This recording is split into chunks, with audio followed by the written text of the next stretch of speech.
Saudara, minggu lalu kita diberkati oleh khotbah Musa Unlock tentang pentingnya kita menjadi pribadi yang murah hati. Jadi sepanjang bulan ini kita akan merenungkan 4 huruf, saudara.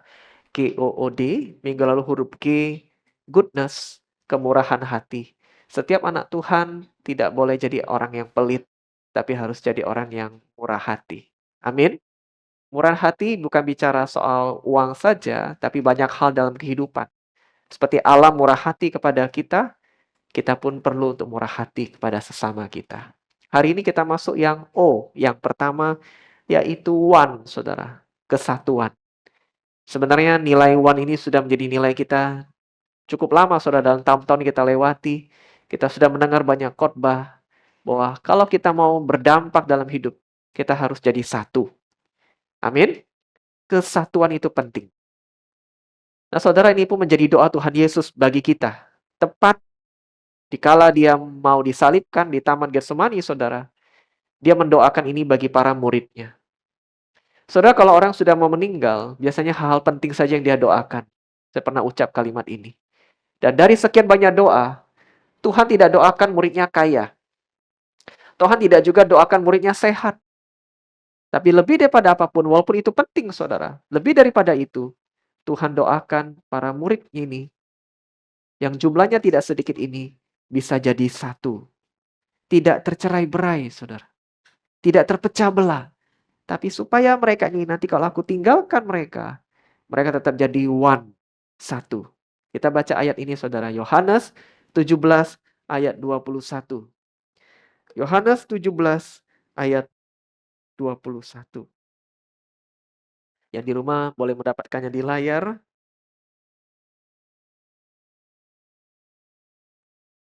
Yohanes pasal 17 ayat 1.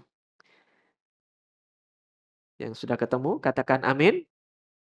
Baik, kita akan baca perlahan-lahan. Ini doa Tuhan Yesus, saudara, bagi para muridnya.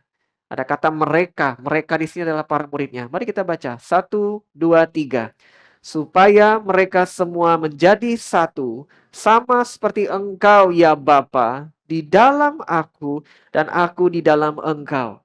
Agar mereka juga di dalam kita, supaya dunia percaya bahwa Engkaulah yang telah mengutus aku. Saudara, lihat ini doa Tuhan Yesus. Supaya mereka, siapa mereka itu, saudara? Rasul. Tapi sesempit itukah? Sebatas itukah? Tidak. Tuhan doakan bukan hanya para murid rasul, 11 orang yang tersisa itu. Atau ratusan orang yang mengikut dia di zaman itu. Tapi juga untuk tahun-tahun berikutnya sampai akhir zaman, Tuhan doakan termasuk kita yang ada di gereja GFCC Dempo ini, yang di gereja maupun di rumah, Tuhan doakan kita. Kata mereka itu untuk kita, saudara. Supaya setiap kita semua menjadi satu. Kita yang hari ini datang puluhan yang di rumah menonton. Anak-anak sekolah minggu, anak-anak youth kita. Satu keluarga Allah. Kita jadi satu. Nah, ini doa Tuhan Yesus bagi kita, saudara. Mengapa? Karena kesatuan adalah hal mutlak bagi orang percaya. Kita tidak bisa hidup bersama kalau kita tidak mau jadi satu, saudara. Kita tidak bisa menikmati pertumbuhan di dalam Tuhan kalau kita memilih untuk hidup sendiri. Jadi hal pertama yang Tuhan inginkan adalah jangan pernah membiarkan hidup kita sendirian, tapi dorong hidup kita untuk tidak sendirian. Tidak hidup sendirian.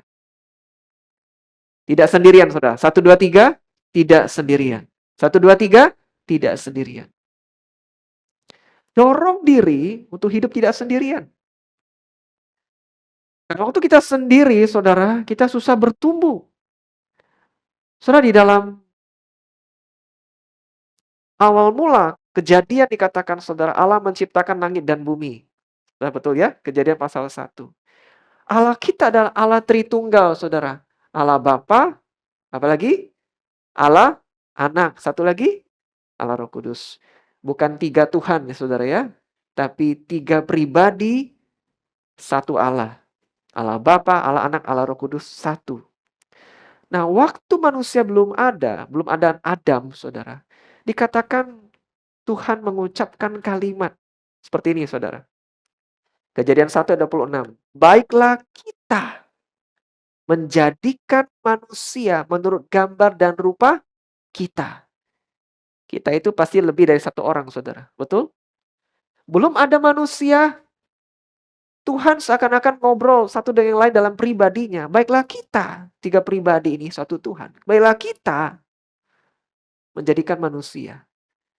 Saudara, pertanyaannya, kita mengamini, kita ikut satu Tuhan. Betul?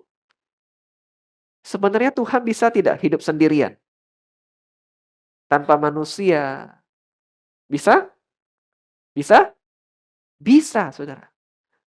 Tapi Tuhan memilih untuk tidak sendirian. Waktu dikatakan baiklah kita, dari awal pun saudara Allah Tritunggal ini sudah tidak sendirian. Mereka bersama-sama menciptakan manusia. Saudara, sifat Allah ada dua yang membutuhkan objek. Ada dua, yaitu mengasihi dan berkomunikasi. Saudara, kita tidak bisa mengasihi kalau tidak ada objeknya. Saya mengasihi, tapi tidak ada yang dikasihi. Bagaimana mungkin? Betul? Saya mengasihi Yeni, harus ada Yeninya. Supaya saya bisa mencurahkan kasih saya nggak bisa sendirian. Yang kedua, berkomunikasi, saudara. Saudara butuh objek. Nggak ada orang bisa ngomong sendiri, saudara? Ada. Itu pikirannya agak miring. Dia ngomong sendiri, betul? Tapi rata-rata kita yang normal untuk berkomunikasi, at least kita butuh satu orang depan kita. Nah, Allah, saudara, dikatakan dalam Tritunggalnya, dia sudah menunjukkan teladan. Dia tidak mau hidup sendirian. Lebih jauh daripada itu, dia ciptakan Adam sebagai objek kasihnya. Di Taman Eden dia bercakap-cakap dengan Adam. Saudara lihat, Tuhan pun yang sebenarnya bisa hidup sendiri, saudara, memilih tidak mau sendirian. Bapak, Ibu, Saudara, jangan pernah kita mau hidup sendirian. Sendirian mungkin itu sejangka waktu. Saudara, kalau kita sakit, masuk rumah sakit, penyakit kita infeksi menular, kita ditaruh di kamar mana? Isolasi, betul? Tapi kamar isolasi itu kamar standar tidak yang harus setiap orang masuk? Tidak. Dan orang di kamar isolasi biasanya cuma sebentar. Nanti kalau sudah bagus, pindah. Papa saya pernah dapat kamar isolasi, saudara. Waktu itu nggak terlalu berat penyakitnya. Cari-cari kamar di Miria, saudara. Nggak dapat kamar. Pak, mau nggak kamar isolasi sendirian? Wah, dengan kamar isolasi, orang tua sudah, aduh, kamar apa itu? Pak, kamarnya bagus, ada AC, ada TV, ada kamar mandi di dalam, isolasi. Mau nggak? Mau. Langsung mau, saudara. Tapi cuma sementara ya, Pak, ya. Nanti kalau Bapak sudah ada kamar, Bapak ini penyakitnya tidak menular, Pak. Tapi Bapak sendirian. Terus Papa saya ini orangnya juga nggak terlalu mau ditemenin, saudara. Saya jaga sebentar. Pulanglah, pulanglah. Pak, saya jaga sebentar. Pulanglah, disuruh pulang, saudara. Tapi dokter bilang, jangan sendirian, ada baiknya. Nanti kalau sudah ada ranjang yang kosong, Bapak pindah ya ke kamar yang 4 bed atau 6 bed lah. Bapak saya enjoy sore kamar isolasi. Tapi kamar isolasi kan sepi. Kalau nggak ada yang jaga sendirian. Nah, saudara, dalam hidup kita kadang ada waktunya mungkin kita sendirian. Tapi Tuhan tidak mau kita lama-lama sendirian. Karena rancangan Tuhan bahkan di ayat yang kita baca tadi, saudara, kalau kita mundur di Yohanes 17 tadi, dikatakan doa Tuhan bagi kita supaya mereka jadi satu. Dan kita susah jadi satu kalau kita terus memilih hidup sendirian, saudara. Dikatakan supaya seperti engkau di dalam aku di dalam engkau. Ayat yang kita baca tadi, saudara. Aku kenal engkau, Bapa, engkau kenal aku. Aku mengasihimu, engkau mengasihiku. Pertanyaan, saudara. Saya munculkan kalimat ini. Tanpa kesatuan, bagaimana kita bisa saling mengasihi satu sama lain? Tanpa kesatuan, bagaimana saudara bisa mempraktekkan pengampunan? Betul? Tanpa kesatuan, bagaimana saudara bisa belajar memberikan yang terbaik? Saudara tidak akan bisa ke kesatuan kalau ada persekutuan, saudara nggak datang. Kalau ada komsel, saudara nggak datang. Kalau sudah ada ibadah, saudara nggak datang. Hari ini ada open care nanti. Kiranya firman Tuhan ini mendorong saudara untuk datang nanti, untuk hadir. Ini bicara bukan hanya juga dalam konteks gereja, tapi dalam konteks pernikahan, saudara. Dalam konteks pekerjaan, doa kita adalah pernikahan kita satu. Amin. Pekerjaan kita satu, saudara. Nah, masalahnya iblis dari awal tidak suka dengan kesatuan. Dia selalu memecah belah, saudara. Itu pekerjaan iblis. Yohanes 10 dikatakan, serigala datang untuk menerkam domba-domba. Kalau gembalanya tidak setia, gembalanya lari. Serigala itu datang untuk mencerai-beraikan. Iblis suka memecah belah, saudara. Maka saudara kalau ingat waktu zaman penjajahan dulu, penjajahan Belanda atau Jepang, salah satu taktiknya adalah adu domba. Saudara masih ingat pelajaran itu? Hai? Atau sudah lupa pelajaran itu? Sudah sederhana, taktik yang digunakan dalam perang China, perang penjajahan kita adalah adu domba, memecah belah. Waktu engkau pecah belah, fokus tidak ada, saudara. Pernikahanmu goyang, pekerjaanmu tidak stabil, gereja nggak bisa bertumbuh, waktu terpecah belah. Waktu masing-masing berjalan sendiri. Nah, karena itu Bapak, Ibu, dalam hal gereja, setiap kali ada komsel, jangan dorong diri untuk bolong. Amin. Sekalipun ada banyak alasan yang mungkin membuat kita nyaman sendirian, tolak itu. Saudara, beberapa waktu lalu saudara mendapati minggu lalu kan muse saya belum pulang, saudara. Karena kami extend liburan di Jakarta. Puji Tuhan doa saudara, roda pesawatnya terbuka dengan baik, saudara, dan kami bisa pulang dengan selamat. Saudara, bercanda ya. Waktu di Jakarta kami liburan ke Wahana Dufan, saudara tahu tempat bermain. Nah, bermain di sana, saudara, ada permainan-permainan yang agak mengerikan. Adrenalin sekali, yang lihat aja ngeri, saudara. Tapi biasalah kita ya, semakin ngeri, semakin pengen. Apa, saudara? Dicoba. Nah, saya ini dulu sekali sudah pernah ke sana. Ada permainan-permainan baru yang lebih mengerikan, saudara. Nah, saya sudah coba sama Elin. Ya, saya ajak Pastor Christine coba satu wahana paling mengerikan, saudara. Itu lihat aja udah ngeri. Tapi sebagai orang beriman, saudara, kau tidak boleh takut apapun. Akhirnya kita coba. Itu permainan, wah ngeri lah. Ai Asuk jangan pernah coba itu. Biarkan kami anak-anak muda saja yang mencoba. Itu sudah dipesan, yang lemah jantung jangan coba. Namanya tornado, saudara. Muter-muter di atas. Wah, itu. Nah, contoh, Pastor Christine pengen coba. Nah, waktu main betul lah, saudara. Ngeri bukan main. Saya kan bawanya agak tenang, saudara. Saya nggak teriak. Tenang gitu. Nah, Pastor Christine ketakutan, saudara. Waktu main, tapi di atas, dia teriak, Tuhan Yesus, Tuhan Yesus. Menariknya, saudara, di sampingnya orang muslim. Allah Akbar, saudara. Lucu sekali, saya diam aja dulu. Tuhan Yesus, Tuhan Yesus. Satu lagi, Allah Akbar, Allah Akbar. Ini sungguh-sungguh nih, musuh nggak bercanda. Waktu sudah turun, aduh, jantung kayak mau copot, saudara. Selesai itu, saudara. Saudara tahu apa yang terjadi? Aduh, waktu turun pertama kali, aduh amit-amit lah, nggak mau main lagi. 15 menit kemudian nengok, kayak kita butuh coba sekali lagi. Nah, saya dapat pelajaran seperti ini, saudara. Bapak Ibu sadarin tidak? Kadangkala hal yang pertama kali buat kita takut, waktu pertama kali memang menakutkan. Tapi kalau kita 2 kali, 3 kali, lama-lama apa yang terjadi Bapak Ibu? Hah? Ketakutannya berkurang. Lama-lama lagi tidak ada teriakan lagi, Tuhan Yesus, nggak ada lagi itu. Mengapa? Sudah terbiasa. Hal ini berlaku untuk hal yang positif maupun negatif. Kalau pertama kali kita, contohnya, mau berangkat seumur-umur belum pernah naik pesawat terbang. Mungkin ada ya Bapak Ibu ya, mau berangkat belum pernah, amit-amit naik pesawat terbang. Selama ini lewat darat, naik pesawat terbang kayaknya sudah mau mati, muntah-muntah segala macam, menakutkan. Tapi duduk pertama kali menakutkan, kedua, tiga kali tidak menakutkan. Ternyata prinsip yang sama berlaku dengan hal yang negatif. Sekali kita bilang begini, Sesekali males lah datang persekutuan. Pertama kali rasanya waktu, eee, minta izin ke kepala komsel, aduh takutnya bukan main rasanya, ya. Rasanya berdosa sekali sama Tuhan. Lama-lama Saudara, malas itu apa yang terjadi? Jadi biasa.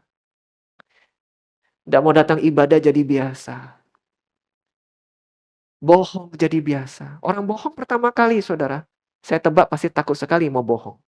Tapi kalau kebiasaan bohong, lama-lama yang bohong itu jadi biasa. Mainin nota pertama kali yang ndak bener, pertama kali pasti menakutkan. Nggak jujur dengan pasangan pertama kali pasti menakutkan. Tapi waktu mengalir, jadi terbiasa. Termasuk juga dalam kesatuan. Kalau ada iblis dorong kita untuk hidup sendirian, Saudara tolak. Putuskan, Tuhan, aku mau hidup bersama. Karena aku mau mempraktikkan kasih Kristus. Dan itu tidak bisa terjadi waktu aku sendirian. Yang kedua, Saudara, fokus kesatuan bukanlah diri kita, tetapi itu Tuhan. Saudara, ini kita baca dikatakan tadi, agar mereka di dalam kita, seperti engkau di dalam aku dan aku di dalam engkau, dan agar mereka ini Tuhan di dalam kita, saudara.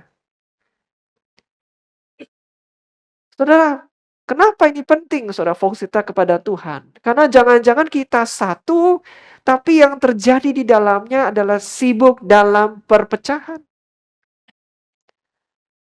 Satu memang nampaknya, tapi di dalamnya gontok-gontokan, saling sikut, saling menyalahkan, saling menyindir.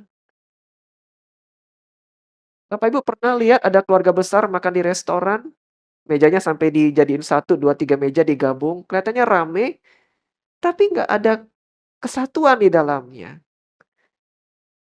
Makan sih makan, tapi wajahnya kok kayak merenggut, kayak nggak senang hati. Ternyata ada cekcok.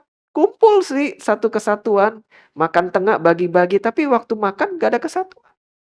Di kantor kita nampaknya duduk satu divisi, satu departemen sama-sama. Satu, katanya satu. Tapi kita TST, tahu sama tahu. Di dalam ini lagi ada problem. Sakit hati, saling jatuhin, gontok-gontokan. Nah saudara, jangan sampai kita hidup bersama. Tapi sibuk dalam perpecahan. Cuma dong kita satu. Nah bagaimana rahasianya? Tuhan sudah bilang, agar mereka jangan di dalam kedagingan atau ego Tuhan, tapi mereka di dalam kita. Siapa kita? Ya Tuhan, saudara. Dalam prinsip firman Tuhan. Artinya saat kita hidup bersama, tidak seharusnya ego kita atau kepentingan diri sendiri yang menjadi pedoman. Tidak ada doa Tuhan Yesus agar mereka juga di dalam ego. Tidak. Agar mereka juga di dalam kepentingan diri sendiri. Tidak. Tapi mereka di dalam kita. Di dalam apa yang Tuhan ajarkan. Apa yang Tuhan ajarkan dalam firman Tuhan, saudara? Saling mengasihi, bukan? Saling mengampuni, bukan?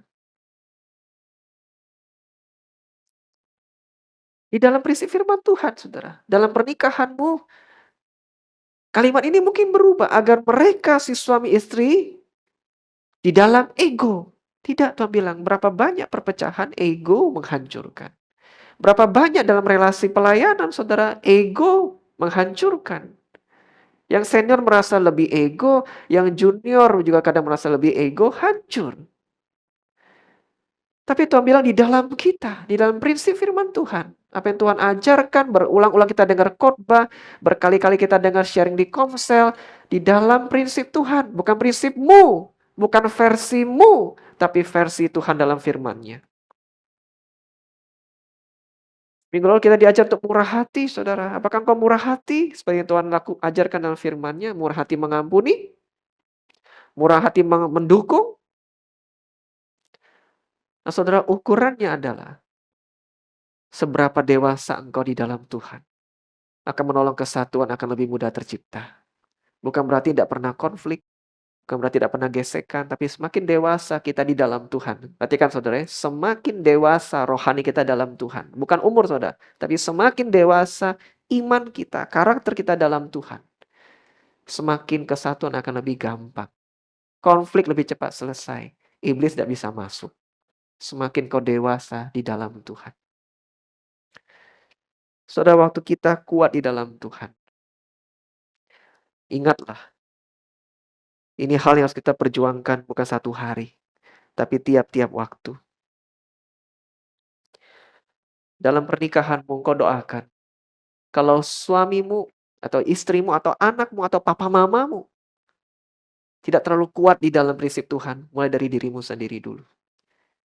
Akan indah, untuk tercipta kesatuan, everything semuanya akan gampang tercapai. Saudara, gereja kita doakan terus bertumbuh. Makanya kita mau renovasi gedung baru, daya tampung lebih besar, untuk memberkati lebih banyak orang. Amin. Memang itu tujuannya, saudara.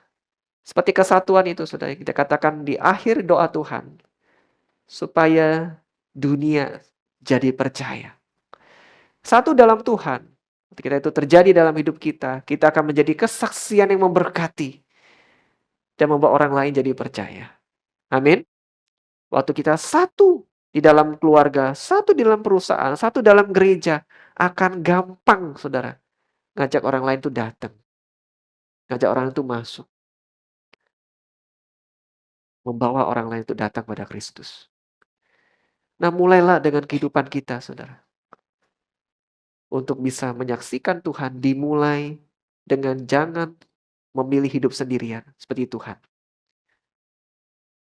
Dan jangan membiarkan iblis menaruh benih perpecahan.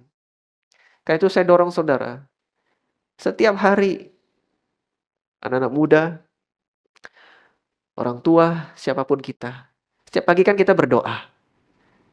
Doa nomor 1, pastinya kita berdoa untuk apa? Kesehatan, itu umum semua. Kedua apa lagi? Berkat keuangan. Yang ketiga, doakan kesatuan. Kalau engkau punya toko, usaha, doakan karyawan-karyawanmu sekalipun mereka belum kenal Tuhan. Doain karyawan-karyawan ini kompak, saudara. Jadi satu. Kalau saudara punya 5 karyawan, satu ini buat masalah. Yang 4 ini juga bisa pusing, saudara. Tapi doain karyawan ini Muslim atau Buddhis. Mereka kompak. Ada kuasa Tuhan yang menolong. Kalau saudara punya kolega bisnis, teman kongsi, doain supaya mereka satu. Doakan juga gereja, hamba Tuhan, majelis. Segala tim, saudara. Bisa satu. Selipkan itu, saudara, dalam doa, saudara. Tuhan berkati kesehatanku, kekayaanku, dan juga kesatuanku. Engkau yang punya menantumu mungkin dulu di luar kota, punya cucu, jarang bertemu, doakan. Karena untuk apa mereka punya banyak duit, tapi keluarga mereka terpecah belah. Betul? Betul? Betul. Kesatuan, saudara. Waktu kesatuan terjadi, uang akan gampang datang. Amin? Nah, ini kalimat yang mungkin saudara nantikan nih. Kalau kesatuan terwujud, uang itu gampang datang, saudara. Kalau kesatuan terwujud, kesehatan akan terjaga. Mengapa? Saudara jarang stres. Mengapa? Solid semuanya. Kalau kesatuan terwujud, tidak ada masalah besar yang tidak bisa diatasi. Itu kenapa Tuhan Yesus doakan ini di Taman Getsemani, Yohanes 17 tadi. Agar mereka di dalam kita. Karena Tuhan tahu dampak luar biasa dari kesatuan. Mari Bapak Ibu, dalam pernikahan kita, pelayanan kita, pekerjaan apapun, doakan itu. Oh, one. Kita jadi satu. Mari kita berdoa.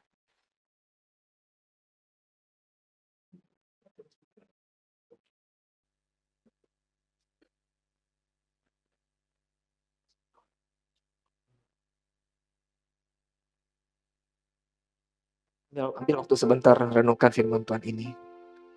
Dalam sisi-sisi kehidupan yang saudara sedang gumulkan hari ini. Mungkin pernikahanmu, relasimu dengan pasangan tidak satu. Engkau yang paling tahu tentang itu. Atau mungkin dalam pekerjaan, usaha, bisnis. Engkau merasakan ada 1-2 hal yang tidak kompak, retak. Atau engkau mulai melihat betul ya, selama ini ego lah yang menjadi Tuhanku. Kedagingan lah yang menjadi Tuhanku. Aku tidak berpikir apa yang Tuhan mau, tapi apa yang aku mau. Apa yang Tuhan bisa dapatkan, tapi apa yang aku dapatkan. Fokusmu bukan pada Tuhan. Mari biarlah firman Tuhan ini membawa kita kembali. Katakan, Tuhan tolong aku. Pulihkan kesatuan dalam rumah tangga, dalam gerejaku, dalam timku, dalam segala hal dimulai dari diriku. Kembali fokus kepada-Mu.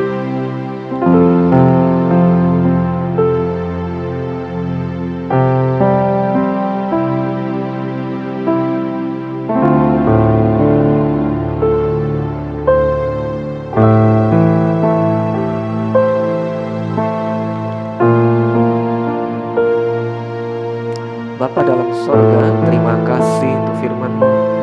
Terima kasih untuk teladan kesatuan yang Tuhan sendiri tunjukkan. Engkau yang paling kenal kami, pergumulan kami. Dan kami percaya dalam iman tidak ada yang mustahil bagi Tuhan. Memulihkan apa yang retak, menyatukan apa yang terpisah. Hari ini kami datang dengan pengharapan demikian kepada-Mu Tuhan. Mulailah dari diri kami dulu.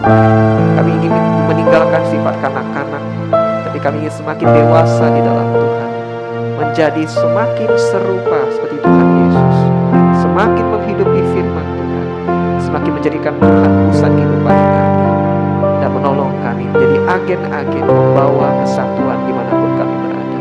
Terima kasih untuk firman-Mu.